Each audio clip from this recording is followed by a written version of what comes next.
Hello everybody, welcome to our YouTube channel. In this video, you will learn how to open disk utility on MacBook Pro and Air. Let's start the video.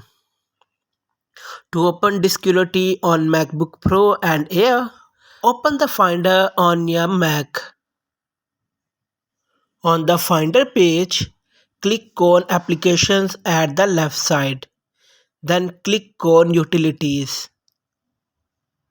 Now find and open disk utility under the Utilities. As soon as you open the disk utility, all your partitions will be displayed on the left side. If your partition is not showing, you can show it by clicking on this icon.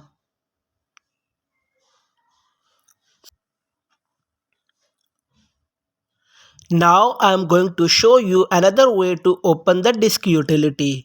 For that, click on the search icon on the top right side.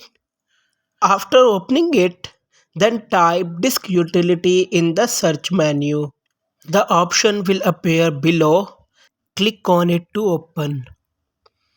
The disk utility will open on your Mac screen.